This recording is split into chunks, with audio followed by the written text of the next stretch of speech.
नमस्कार। आज मैं आपके साथ बात करना चाहूँगी सामूहिक जप के बारे में। देखिए, बहुत से लोग कहते हैं कि कोई भी उपाय कर लेने से दृढ़ प्रारब्ध को छेड़ दिया जाएगा या दृढ़ प्रारब्ध में एक ऐसा बदलाव ला दिया जाएगा कि आने वाले कष्ट को भोगने से हम बच जाएंगे। ऐसा नहीं हो सकता, इस बात को जान लीजिए, क्योंकि दृढ़ प्रारब्ध को भोगना ही पड़ता है। You have to suffer this प्रारब्ध। और मैं बहुत बार कहती हूँ, प्रारब्ध 3 प्रकार का है: दृढ़, अदृढ़ और दृढ़ादृढ़। जो भी जब तक अर्चना, आराधना, उपाय, स्पिरिचुअल रेमेडीज हम लोग करते हैं, उससे आप अदृढ़ और दृढ़ादृढ़ प्रारब्ध को चोट पहुंचा सकते हैं, बदलाव कर सकते हैं। या तो वो घट जाएगा या कुछ हद तक मिट जाएगा, या आपकी ऐसी मानसिक स्थिति हो जाएगी कि आप ही उठ जाएंगे और उस परेशानी को उस प्रकार आपको वो महसूस नहीं होगी। घटना, मिटना, उठना, घट जाएगी, मिट जाएगी, या आप स्वयं ही उठ जाएंगे। आपकी मानसिक स्थिति उठ जाएगी कि आपको वो परेशानी उस तरीके से महसूस नहीं हो। मगर दृढ़ प्रारब्ध को, जिसके अंतर्गत आपका विवाह कहाँ हो रहा है, आप किस गर्भ से जन्म ले रहे हैं, किस शहर में पैदा हुए हैं, आपका सोशो इकोनॉमिक स्टेटस क्या है, ये दृढ़ प्रारब्ध के अंतर्गत आता है। एक बहुत मेजर एक्सीडेंट दृढ़ प्रारब्ध के अंतर्गत आता है। एक डिजीज, एक बीमारी दृढ़ प्रारब्ध के अंतर्गत आती है। कुछ कमी आप, जैसा मैंने कहा, दृढ़ादृढ़ और अदृढ़ प्रारब्ध में कर सकते हैं। उससे आपको इंटेंसिटी में कमी आ जाएगी प्रॉब्लम की, मगर पूरी तरीके से वो हट नहीं सकती। ऐसे ही जब एक जातक, एक इंडिविजुअल पे ये परेशानी आती है, तो वो जब तप आराधना करता है। अब आप कहीं जिस स्थान पर आप रहते हैं, उस स्थान में, उस सिटी में, उस डिस्ट्रिक्ट में, उस कॉलोनी में, वहाँ ये प्रॉब्लम है।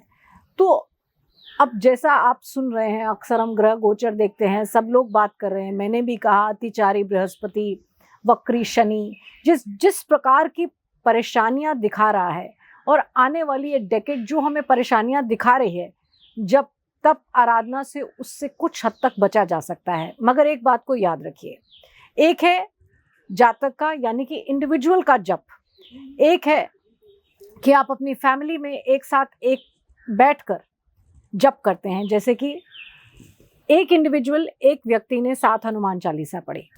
अब 3 लोग हैं एक परिवार में, और वो तीनों डिसाइड करते हैं कि वो 7-7 हनुमान चालीसा करेंगे और एक साथ बैठकर करते हैं, तो तीनों को 21 का फल प्राप्त होगा। एक छोटा समूह बना, उसकी जो पावर जनरेट होती है वो कहीं ज्यादा है। अब आप लोग एक कॉलोनी में रहते हैं, एक कॉम्प्लेक्स में रहते हैं, और आप लोग डिसाइड करें कि हम 40-50 लोग बैठेंगे और एक साथ जप करेंगे। उसकी पावर उस स्थान में होने वाली किसी भी घटना को मोड़ने में सक्षम है। मैं ये नहीं कहती कि कोई घटना नहीं घटेगी, क्योंकि मैंने आपको कहा दृढ़ प्रारब्ध को तो भोगना ही पड़ेगा। मगर जब लोग समूह में बैठकर एक सामूहिक पाठ करते हैं, तो उससे बहुत सी घटनाएं, जो कष्टकारी घटनाएं हैं, जिन्हें घटना होता है, उनमें कमी आती है। ये सिर्फ आप अपने लिए नहीं करते, या आप अपने आसपास के लोगों के लिए भी करते हैं, मगर कुछ लोगों को ये रिस्पॉन्सिबिलिटी लेनी पड़ती है। इसलिए बजाय कि आप बैठ के मिलें और जनरली बातचीत करें, फिलोसफाइज करें, उससे बेहतर है आप मिलें और जो सिंपली आप सब लोग कर सकते हैं वो करें। चाहे वो महामृत्युंजय का 108 बार जप है, चाहे वो हनुमान चालीसा 7 बार है, 21 बार है। ये जब सामूहिक जप होता है, तब आप ये कह सकते हैं कि इंडिविजुअल अपने लिए, जातक अपने लिए, शहर के लिए, राष्ट्र के लिए तक जप कर सकता है। ये आप कर सकते हैं। ये बहुत से संतों ने कहा है कि सामूहिक जप से बहुत सारी परेशानियां जो हैं वो घट सकती हैं। मेरे ज्योतिष गुरु के.एन. राव सर ने भी अक्सर ये बात हमें समझाई है, और आजकल तो वो ये बात बहुत कहते हैं कि अगर सामूहिक बैठकर विष्णु सहस्त्रनाम कर लिया जाए, जिस प्रकार का ग्रह गोचर है, तो काफ़ी हद तक हम परेशानियों से अपने आप को बचा सकते हैं। इसमें एक सिंपल तरीका ये है कि हम इसका एक प्रैक्टिस बनाएं कि हम कहें कि कोई भी कवच, चाहे फिर वह दुर्गा कवच है या वो नारायण कवच है, हम एक कवच अपने लिए, एक कवच अपनी फैमिली के लिए और एक कवच अपने राष्ट्र के लिए, ये 3 बार नारायण कवच या दुर्गा कवच का जाप करें। और फिर हम जो भी पढ़ना चाहें, ये एक इंडिविजुअल के लेवल पर है कि आप ये 3 पढ़ें या आप अपनी फैमिली में एक साथ बैठकर पढ़ें या बहुत से लोग एकत्रित होकर ये जाप करें, उससे बहुत लाभ होगा। और यहाँ अब मैं माँ जी का ये आपके साथ पॉडकास्ट शेयर करूंगी, भारत एक विश्व गुरु। नमस्कार।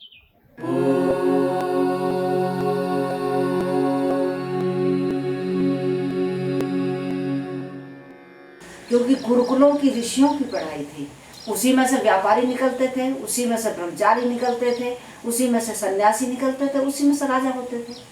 तो मूल आधार था शिक्षा का, मूल केंद्र वही था। और जब मूल केंद्र ऋषियों का आश्रम था, ऋषियों की कहानी थी, तो मेरा देश भारत जो है संस्कृति महान अपनी थे विश्व के गुरु हम। महाकवि मैथिली संरूप कहते हैं कि संसार को पहले हमी ने ज्ञान भिक्षा दान की, आचार की, व्यवहार की, व्यापार की, विज्ञान की। और कैसी अवस्था थी कि शैशव अवस्था में जब ये सब देश व्याप्त थे, निशेष विषयों में, तभी हम प्रौढ़ता को प्राप्त थे। तो ऐसा जो विज्ञानमय देश, ऐसा जो विज्ञानमय मेरा भारत, विश्व गुरु मेरा भारत। आज भारत की देवियाँ देखो क्या दुर्दशा है बेटा। आप तो देखती हो, हम तो समाज से अलग हैं, समाज की धारा से, लेकिन आप तो समाज की धारा में हैं। आप निरंतर देख रही हैं कि कहाँ भारत का युवा वर्ग जा रहा है, कहाँ भारत का जो है राजनीति के ठेकेदार हैं, कहाँ धर्म नीति के ठेकेदार हैं, कहाँ पर सब लोग जा रहे हैं। क्यों जा रहे हैं? क्योंकि ये उस योग मार्ग से पता है जो जीवन का लक्ष्य होता है। जिस मार्ग महापुरुष जिस पथ पर चलते वह ही पथ उत्तम होता है, और जितने तर्क वितर्क उभरते उतना ही पथ भ्रम होता है। तो महापुरुष जिस पथ पर चले, हमारे ऋषियों ने जो मार्ग बताया, हमारे ऋषियों ने एक ही मार्ग बताया कि मानव तू जो है संसार में यदि तुझे कुछ प्राप्त करना है तो तू योगी बन, तू तपस्वी बन, तू साधु बन। साधु का अभिप्राय है सत जाना, जो स्वयं को साध देता है, जिसने निज इंद्रियों को साधा, विषय विकारों को साधा, वह साधु कहलाता है जी। और साधु के विहीन आज एक भी साधु राष्ट्र में दिखाई देता है कहीं? साधु की कोई जाति नहीं होती, साधु संप्रदाय में नहीं बनता जी। सर्व कर्माणि रहन्ति ते सन्यासी भवन्ति। सर्व कर्म, हमारा नाम, हमारी जाति, हमारा कुल, हमारा गोत्र, जब सब अग्नि में स्वाहा हो गया, उसके अंदर से सिर्फ एक साधु निकलता है। और ऐसा साधु जो होता है वह युग पुरुष होता है, और वह युग पुरुष संसार को दिशा देता है। जब वह दिशा देता है तो तब दशा सुधरती है। आज दशा इसीलिए बिगड़ गई कि दिशा देने वाले जो हैं वो निष्पक्ष नहीं, दिशा देने वाले जो हैं अभय नहीं, दिशा देने वाले जो हैं वैरागी नहीं। तो हमें सन्यासी धर्म को जानना होगा, हमको गृहस्थ धर्म की मर्यादा को जानना चाहिए, हमको ब्रह्मचारी के ब्रह्मचर्यत्व की कहानी को जानना चाहिए। हमारी मातृशक्ति जो जाया है, तू जाया आधार राष्ट्र की। याद रखिए कि मातृशक्ति ज्ञान शून्य होकर जब जब जाया बनती है, तब तब मस्ता प्रलय जगत में खूनी क्रांति होती। तो खूनी क्रांति जो हो रही है चारों तरफ से, इसका मूल कारण यही है कि मूल जो मेकर होता है, जो बनाने वाला होता है, यदि बनाने वाला ही रास्ता भटक जाएगा, क्योंकि किसी भी देश की संस्कृति का प्रतीक वहाँ की मातृशक्ति होती है। और मातृशक्ति जब मातृत्व से विहीन हो जाती है, जब विलासता में डूब जाती है, जब कर्तव्य विहीन हो जाती है, तब राष्ट्र के राष्ट्र रसातल को चले जाते हैं जी। फिर कुछ नहीं बचता। जीवन है वरदान ईश का, बंधन कर बंदनीय बने रहे। जीवन उस परम पिता परमात्मा का सर्वोत्तम उपहार है, सर्वोत्तम दिया हुआ वरदान है। और जब हम उसको जो है वरदान को अभिशाप बना लेते हैं, तो वह जीवन में अभिशाप ही बन जाता है, क्योंकि प्रकृति परिणामी है और उसको तो वापस करना है। जैसा भी हम बोएंगे अनंत गुना वह वापस करेंगे। इसीलिए हमारे ऋषि कहते हैं कि सुकृति और विकृति दो धाराएं हैं, तो तुम सुकृति की धारा के साथ रमण करो, सुचिंतन की धारा के साथ रमण करो। चिंतन की धारा को वह बंदे मोड़ दे, भजले हरि का नाम तू गोरख।